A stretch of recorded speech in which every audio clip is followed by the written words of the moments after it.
à la plume en main. Ici Guylaine Beauchemin. Aujourd'hui, je suis avec l'auteur J.C. Rodriguez, écrivain québécois, un homme consciencieux de l'environnement, auteur de la série Dragon Abitibi 1, 2, 3. Et en fait, moi, j'ai lu le Dragon Abitibi, tome 1. C'est une œuvre qui est complètement captivante, qui raconte en fait une histoire qui se passe en 2050. Imaginez-vous, on est déjà presque à 2030 là, en ce moment. Alors, c'est un personnage principal qui fait face aux dilemmes et aux bouleversements environnementaux de où? Mais de Rouyn-Noranda. Bonjour, J.C. Bonjour, Guylaine. Merci d'être là. Écoute, tu es un homme très, très occupé. Tu écris beaucoup. Tu as plusieurs livres déjà en main. J'ai quelques questions à te poser durant cette demi-heure. On y va tout de suite. Est-ce que tu es prêt? Oh, je suis prêt. Tu es prêt à te faire cuisiner? Non, merci beaucoup pour l'opportunité. Non, oui, je vais retourner cuisiner après. Bon, parfait. Alors, comment est-ce que tu as commencé à écrire? Ça devient d'où, ça, l'écriture? Oh boy.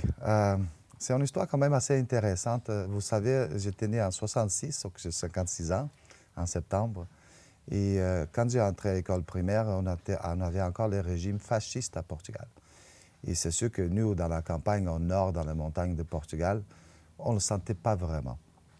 Par contre, à un moment donné, on faisait une composition en classe et moi, j'ai décidé d'écrire une composition qui s'appelait « Les riches et les pauvres ». Et cette composition-là, ça traitait le fait que je voyais ma grand-mère apporter ses poules, ses coqs, ses lapins, ses céréales à la foire en ville et que les gens de la ville essayaient à négocier les prix pour être le moins cher possible. Sauf qu'à matin, elle ne vendait rien parce qu'elle ne bougeait pas son prix. Mais au final de la journée, pour ne pas faire 8 km avec tout ça dans sa tête, parce qu'il a porté ça sur une basket dans la tête, elle finissait toujours pour vendre ça moins cher. Et moi, comme enfant, je trouvais ça, parce que j'ai grandi avec ma grand-mère, mes parents étaient au Canada, j'ai trouvé ça injuste. C'est que j'ai écrit une composition sur les riches et les pauvres. C'est sûr que j'ai jamais vu ma composition. J'étais pas appelé au centre de la police secret, mais ma grand-mère, oui. Et j'ai eu une bonne tape d'en face après. C'est là qu'en fait, j'ai réalisé, waouh, nos mots, ils ont beaucoup de pouvoir. Oui. Sauf que parfois, un écrivain, il peut écrire des choses sérieuses, il peut écrire des choses juste pour le plaisir, mais nos mots ont beaucoup de pouvoir. Les artistes ont beaucoup de pouvoir dans ce sens-là. Et si on est capable d'ajouter un sens de responsabilité avec ça, mais ça serait bien aussi. Puis c'est ça qui a fait en sorte que ça t'a influencé à continuer ton écriture? Oui, j'ai toujours un besoin ou peut-être une envie de faire du changement social. Et peut-être c'était ça, mais c'est sûr que plus tard, dans l'école secondaire, j'étais motivé par le théâtre, par la poésie et tout ça. Quand j'ai fait le service militaire à Portugal, parce que j'étais né à Portugal, même si j'ai grandi la plupart de ma vie au Canada, j'ai écrit beaucoup et j'ai trouvé ça plaisant et j'ai jamais arrêté. C'est quoi ton parcours en tant qu'écrivain? En tant qu'écrivain, bon, j'ai écrit dans mon adolescence. Après ça, j'ai arrêté quand j'ai fait ma famille entre 21 et 30 ans. Et après ça, j'avais beaucoup de choses dans le tiroir. J'ai continué. Mon éducation, c'est sûr que c'est sur la base de la sociologie. Et je trouve ça intéressant parce que j'ai pris des cours en littérature. J'ai fait mon diplôme en sociologie. Et c'est intéressant d'avoir cette mélange-là parce que ça m'aide à comprendre les enjeux sociaux et ça m'aide à écrire. Je trouve ça intéressant. Oui. Comment est-ce que tu peux décrire ton style en tant qu'écrivain? Oh boy, je pense qu'il y en a plusieurs. Parce que pour la version jeunesse, avec la série de Dragon Abitibi qu'on va parler, je dirais que c'est un mélange de... comme les Brésiliens appellent ça le réalisme fantastique. Le réalisme fantastique. Ce qu'il y en a de vrai, il y en a de fiction. OK. C'est un mélange des deux. C'est un mélange de la fantaisie. Beaucoup des histoires dans mes livres, c'est basé sur des histoires orales, des choses qui sont passées de génération en génération, des mythologies, de l'histoire, etc. Et la plupart, c'est des faits.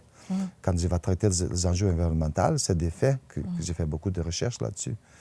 Fait que c'est ça, tu utilises les faits dans le concret, puis tu amènes ça dans un roman plus fantaisiste. Mais oui, pour être plus fun et plus subtil et pour aller chercher le subconscient de la personne aussi.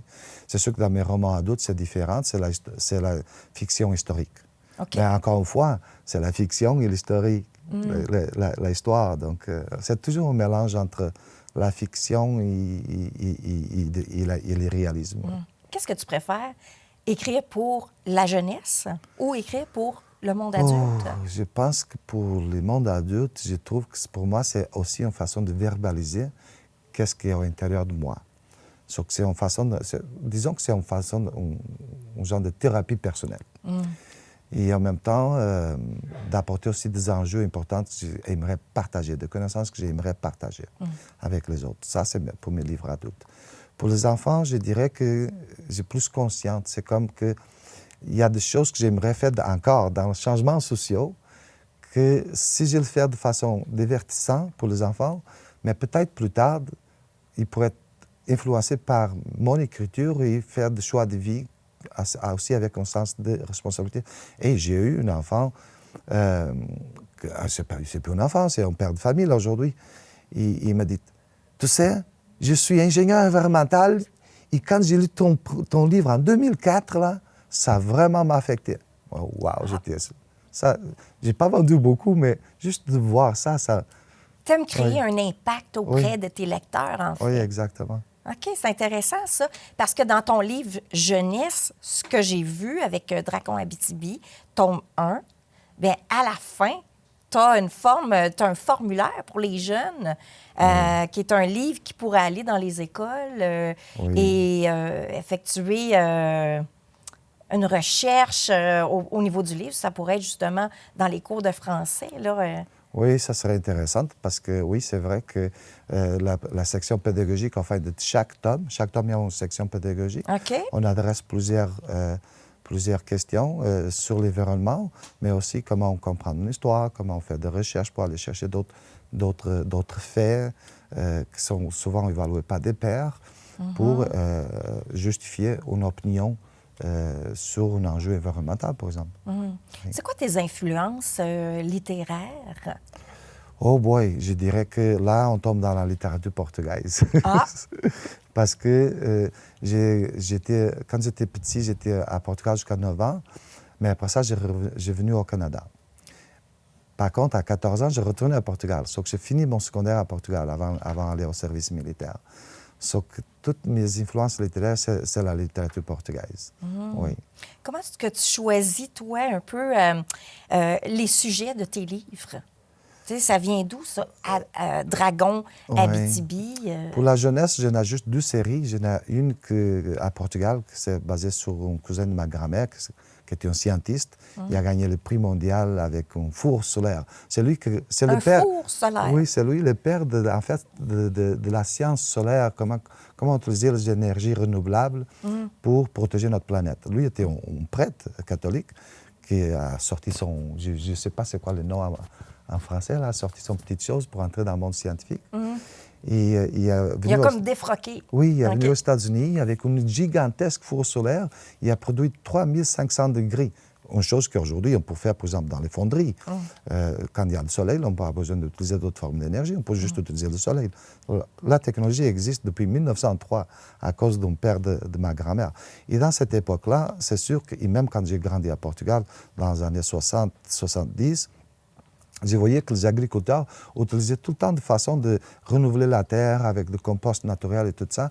Donc, j'ai grandi dans un contexte milieu culturel, social, où le monde avait déjà cette forme de pensée. C'est sûr que mes ancêtres, c'est des Celtes. Le nord de Portugal, c'est des Celtes qui ont migré d'Austrie, en France, à Galicie, après ça aussi vers l'Irlande. Et les Celtes croyaient beaucoup sur la terre, sur la nature. Toute leur mythologie est basée sur la nature. Les dragons Abitibi aussi, pour la série de dragons Abitibi, c'est la même chose. J'étais aux côtés de lac Osesco. Et au centre de lac Osesco, il y a une grande roche. Okay. Sur la grande roche, il y a plein de mouettes. On dit mouettes, mais c'est de goélands. Et ils n'arrêtent pas de faire de bruit. jour et nuit. Sauf que j'étais là parce que j'écrivais, en fait. J'ai travaillé sur notre roman qui se passe pour adultes, qui se passe à Rouen, qui se passe dans dans l'ancienne mine Horn, que ça s'appelle Miners, Peaches and Tears, et pas disponible en français. Désolé, toutes mes œuvres sont écrites en anglais. Après ça, traduit pour français. Mais c'est traduit en français. Français, mongol, portugais, et disponible en anglais, bien sûr. Et bon. Donc, le sujet, t'es venu pour Dragon Abitibi, le sujet, t'es venu à partir de là, en voyant la grosse roche, les goélands qui étaient là. Mon Dieu, c'est comme le boss de dos d'un dragon. Il y a toute une société qui est en train de protester. Mais c'est quoi qu'ils sont en train de protester? Et tu regardes dans l'eau, tu lis le journal, tu vas sur le site web, tu vois les protestes en ville, tu vois l'histoire de grandes manifestations à Rouen et tout ça. Et on comprend, le lac était pollué, gravement pollué. C'est intéressant ce que tu apportes. On va en parler un petit peu plus tard.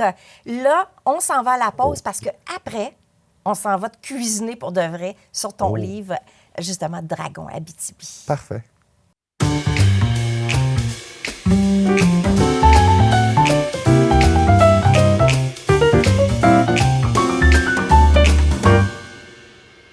Bon, ben là, on revient avec le quiz. Es-tu prêt à te faire cuisiner? OK. Hein? J'espère que tu as une bonne mémoire. Tu vas me faire cuisiner à moi ou c'est moi qui va te faire cuisiner Ben, à toi? les deux. Je me mets en danger, moi aussi. OK. T'sais. Ça se peut que je ne connaisse pas les réponses, là. Mais on va essayer de chercher dans ma mémoire, OK? Je commence. Parce que j'ai le droit. OK. Qui... Ah ben là, ça va être facile. Qui était le personnage principal de l'histoire? OK. C'est qui le personnage principal de l'histoire? C'est toi qui dois répondre, là. Ah, c'est moi qui réponds? Oui, ben oui. C'est difficile à dire. On dirait que c'est Marco, mais ça peut être aussi Dragon Abitibi. Oui, bonne réponse. Je pense qu'il y en a deux personnages principaux, c'est pour ça. C'est ça. Ben oui, parce qu'on parle de... Bonne question, bon piège. Oui, c'est vrai. Comment Marco s'est déplacé autour du lac de Rouyn-Noranda? Ah! Comment il s'est déplacé autour? Comment est-ce qu'il se déplaçait? C'est en vélo électrique. Vélo électrique. Chargé comment? Solaire. Ah, yes! Oh, je l'ai eu! J'ai eu peur. Là, c'est moi, hein? Oui. Oui, c'est ça. Alors, dans quelle ville Marco vit-il et où se rend-il en train? Il habite à Montréal avec sa mère. Il se rend en train à Rouen parce qu'il a gagné un prix. Il vient voir sa grand-mère à Rouen qui va le faire de bons soupers, de bons jambons au sucré. Je pense que c'est ça qu'il avait hâte. Il avait hâte de venir voir sa grand-mère, lui. Une facile, là. Une facile. Quels sont les dilemmes environnementaux auxquels Marco est confronté?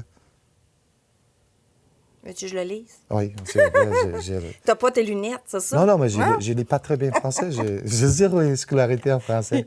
Quels sont les dilemmes environnementaux auxquels Marco est confronté lors de sa balade à vélo électrique? La pollution. Oui. La pollution au niveau du lac. Oui. C'est ça. Oui. Je l'ai eu. Facile. Hey, non, c'est moi qui ai répondu. Wow, c'est à mon tour. J'adore piger. Alors, quel est le dilemme environnemental que Marco doit affronter dans le rocher au centre du lac? Oh boy.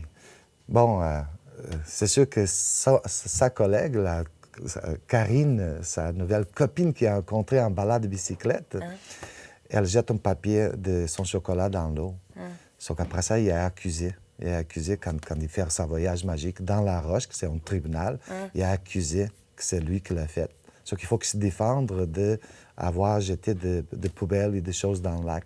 Il y en a beaucoup de témoins qui vont témoigner contre lui. Inclusivement le grand monstre qui a 2 têtes. Oui, c'est ça. J'espère que ça ne sera pas celle-là, parce que je me souviens plus des... Je me souviens plus de leur nom, eux autres. Le sage que transmis de croyance. Je vais le lire. OK, s'il vous plaît. Qui est le grand sage qui a transmis ses croyances à Marco? Oh, lui, je me trompe tout le temps de nom. C'est un peu. Propectus, c'est ça? Oh oui. Ça vient du latin, tu sais, Junius Brutus, Junius Brutus, c'est lui qui a fait une grande campagne et qui a conquis le Portugal, par exemple. Et j'ai eu l'idée, oui, protect, quelqu'un qui fait la protection de l'environnement, protectus. Et pour moi, Ça fait un peu du latin, ça, protectus. Et protectus, pour moi, c'était vraiment Richard Desjardins, parce que c'est lui qui a fait le documentaire sur l'erreur boréale au sujet de la coupe blanche. Et j'étais vraiment influencé par Richard Desjardins. Une dernière, rapide.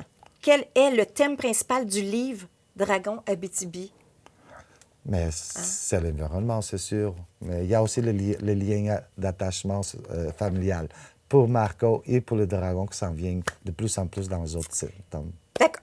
Merci. On s'en va à la pause parce que là, on va aller découvrir ton œuvre. Ah, merci.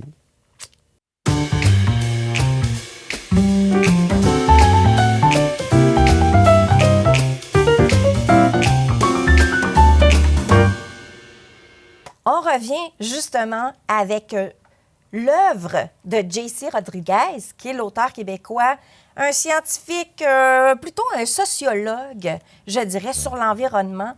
Alors, ici, il a écrit Dragon Abitibi. Ça, c'est le tome 1 que j'ai moi-même lu et qu'on a eu beaucoup de plaisir à te cuisiner, justement, dans le quiz. Et ça fut intéressant, ce livre-là. C'est un livre jeunesse, mais qui est adapté aussi dans le monde adulte. Alors, c'est ce que j'ai trouvé intéressant parce que j'aime beaucoup de la façon dont tu l'as écrit. Maintenant, on t'a assez cuisiné, là. On va passer plutôt, on va aller voir comment est-ce que t'es venu à écrire cette œuvre-là, OK? T'es prêt, JC? Alors, je regarde pas.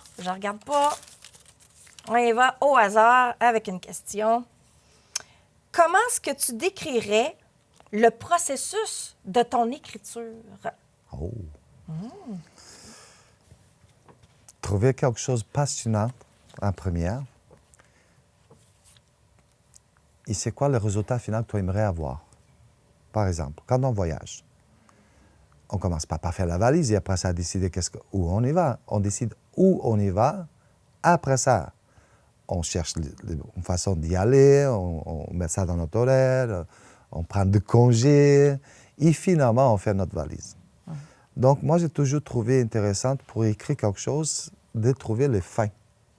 Avoir une fin en tête, avoir une destination en tête. Et bien sûr, après, là, tout commence. Tu commences par faire ton introduction, faire ta recherche, faire ton développement et arriver à la conclusion que tu avais imaginée. Parfois, on arrive là et la conclusion n'est pas pareille comme on avait imaginé. Comme qu'on va à Toronto, on pense qu'on va avoir du soleil pour marcher dans la rue. Mais non, il y a la pluie. Il faut que tu changes tes plans un petit peu. Mais les fins, c'était quand même pareil, plus ou moins pareil. On avait envie d'aller à Toronto, par exemple. Donc, c'est ça mon processus d'écriture. C'est ça, grosso modo, comment que j'ai écrit mes livres. Oui. Puis, une sous-question. Est-ce que tu as des habitudes spécifiques, comme écrire à un certain moment de la journée ou dans un endroit spécifique? Oh, ça, c'est plus difficile. J'ai beaucoup de problèmes de santé, donc parfois, je suis super motivé, la créativité est là, mais ma santé n'est pas là. Donc, pour que ça coïncide avec ma capacité physique et mentale aussi d'écrire avec des moments de créativité, c'est plus difficile. Mais souvent, c'est dans la nuit. C'est là que j'écris meilleur. Dans la nuit, tard dans la nuit, parce que je ne dors pas bien non plus. Parfois aussi, si je dors... Tu as trop d'idées dans la tête. Parfois, si je dors pas pire, ça serait à matin. Mais il faut avoir du café, par contre. Ça te prend de la caféine pour te mettre à écrire. Oui. Une autre question. Comment as-tu choisi le titre de ton livre? Bien, en fait, tu l'as dit un peu tantôt, mais je vais plutôt te reformuler la question. Comment ça reflète-t-il l'histoire que tu as racontée dans ton livre Dragon Abitibi? Tome 1, ça peut être tome 2 ou 3, là aussi. Là. Oui. En fait, la série de Dragon Abitibi était supposée être juste un livre. Et ça s'appelait Les Dragons de Lac Kosciuszko. Et là, comme j'avais dit, il y avait une roche au centre de Lac Kosciuszko qui avait l'air de bosse d'un dragon dans son dos. Il y avait des goélands qui protestaient quelque chose. Sauf que je disais, il y a un dragon. Mais ça, c'était dans ta tête. Oui, là, il y a un dragon dans le centre de lac qui a l'air d'un dragon qui est là caché. Mais plus tard, quand j'ai eu des feedbacks des enfants et des parents qui ont lu le livre, je me disais, parce qu'il y avait envie de plus, le monde, so que j'étais, je vais changer ça. So que plus tard, en 2018, c'est là que vraiment ça a changé dans une série. Et les premiers volumes étaient augmentés, étaient changés pour accommoder en série. Tous les 10 livres qui sont en train d'être écrits, tout était... j'ai fait une ébauche, comment ça se dit en français, un genre de programmation pour les 10 livres. C'est là que j'ai dit, OK, Le Dragon de Lac Kosciuszko, c'est un sous-titre. Il faut que je donne un titre à ma série. Et c'est là que j'ai dit, bon, c'est facile, il s'appelle Abitibi. C'est Dragon Abitibi. Et après ça, il y a le tome 1, Dragon de Lac Kosciuszko, tome 2, Vacances en Mongolie, tome 3, Amazonaconda. Et les autres, je vais garder secret. Ah ah! Intéressant, ça. Oui. Tu nous amènes des petites surprises. Bon, une autre question. Comment décrirais-tu les thèmes? Bien, en fait, tu viens de le dire. Tiens, une sous-question plutôt. Qu'espères-tu que les lecteurs retirent de tes livres, de ta série Dragon Abitibi? Bien sûr que dans le livre, il y a le personnage principal qui est Marco, qui grandit en Abitibi. Il a grandi à Montréal avec sa mère, famille reconstituée. Sa grand-mère est à Rouen. C'est le fait d'aujourd'hui. Son père voyage beaucoup, son père est absent. Ce qui a cette relation d'enfant-père durant tous mes livres. Et en même temps, le dragon Abitibi. Est-ce qu'il est tout seul? Est-ce qu'il y a d'autres semblants à lui? Il vient d'où? C'est où ses parents? C'est où ses frères et sœurs? Oui, c'est ça le thème que j'ai en termes de relations humaines, familiales. Et aussi, l'autre thème, c'est vraiment l'environnement. Là. Ça y est, à parler des différents enjeux. Sur chaque livre, chaque tome va adresser des éléments environnementaux qui sont différents. Tome 1, par exemple, c'est vraiment les coupas blanches que Richard Desjardins a bien décrit dans son documentaire L'erreur boréale et la pollution du lac Kosciuszko, la pollution des lacs. Tome 2, par exemple, c'est les grandes pollutions de 4 grandes rivières en Chine. Les métaux lourds qui tombent au fond et que ça s'accumule au fond de la rivière. Le tome 3, au Brésil et au Pérou, c'est ce que c'est... ils brûlent la forêt pour faire la plantation de soya. Donc, chaque tome adresse des choses différentes sur l'environnement. Donc, c'est ça le thème, en fait. J'ai toujours... à chaque fois qu'ils voyagent dans notre pays, parce qu'en Mongolie, il y a des trous dans le lac. Chaque lac, c'est un trou pour aller dans notre pays, comme un jeu vidéo, par exemple, comme nous, on a joué à Mario Kart, même chose. Et chaque tome va adresser d'autres enjeux environnementaux. C'est sûr que le tome 4, il va aller dans notre pays. Il va avoir d'autres enjeux environnementaux. Comme ça, mon histoire devient une histoire universelle, globale, et pas juste à Rouen, pas juste au Québec. C'est sûr que ça parle toujours de Rouen, ça parle toujours de Québec, mais les dragons voyagent, ils parlent yeux de dragons. J'espère que les enfants sont capables de voir c'est quoi qui se passe ailleurs au monde aussi. Avoir une ouverture sur le monde. Oui. Ah, c'est intéressant, ça. Comment as-tu effectué des recherches pour ton livre? Est-ce qu'il y avait des éléments historiques spécifiques que tu voulais inclure? Oui, ça, c'est plus compliqué parce qu'il y a plusieurs façons de faire des recherches. Il y a vraiment des recherches scientifiques, et je le fais aussi. Là, il faut aller à la bibliothèque, à Statistique Canada et tout ça, et aller chercher des rapports, des travaux qui étaient faits par des universitaires, des travaux qui étaient évalués par des pairs. C'est sûr qu'on peut aussi faire des recherches sur l'Internet. Aller voir, par exemple, deuxième tome, le voyage en Mongolie. Mais c'est sûr, je vais aller voir c'est quoi qu'il y en a comme par des entreprises de tourisme, c'est quoi qu'ils offrent, c'est quoi les lieux à aller visiter, tout ça. Il y en a aussi l'Internet aujourd'hui, ça nous aide beaucoup aux écrivains. C'est pour ça qu'il y en a beaucoup d'écrivains aujourd'hui. C'est pour ça qu'il y a juste 1 à 1 million qui a un pouls de succès. L'Internet, ça nous a vraiment ouvert la porte. Avant, il faut venir vraiment à la bibliothèque. En fait, les recherches aujourd'hui, c'est qu'on a une certaine facilité en termes de comparaison. On peut facilement comparer ce qu'on a dit avec l'opinion de quelqu'un d'autre. sur l'Internet. Et avant, on ne pouvait pas faire ça. Pour être capable de faire ça, il faut lire beaucoup, beaucoup de livres. Pour produire une œuvre, ça prendrait énormément de temps. Il y a une accélération dans la facilité de recherche et compréhension aussi. Très intéressant. Dernière question. Rapidement, comment as-tu développé les personnages de ton livre?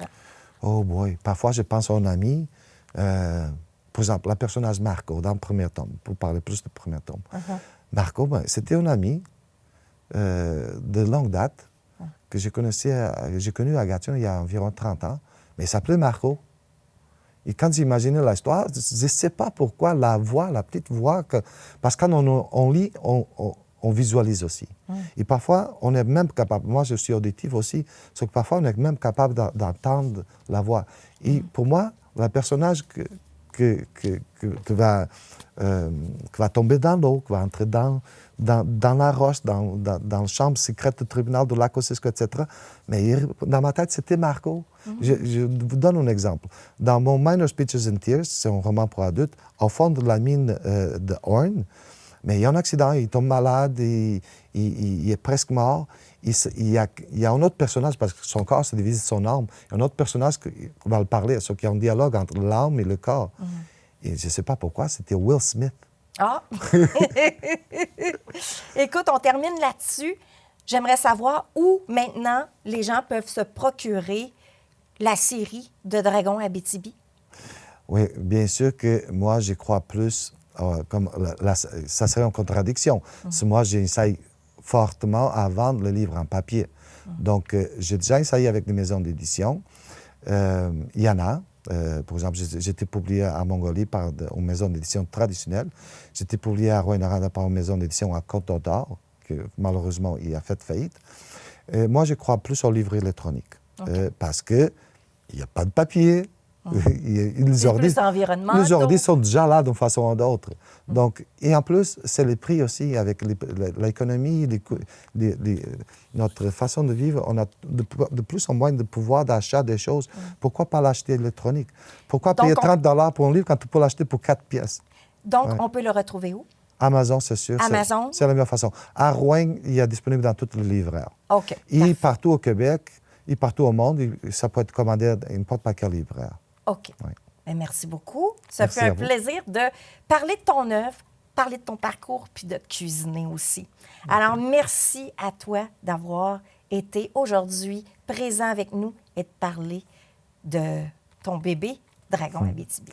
Non, merci à vous et merci à votre organisation aussi. Merci.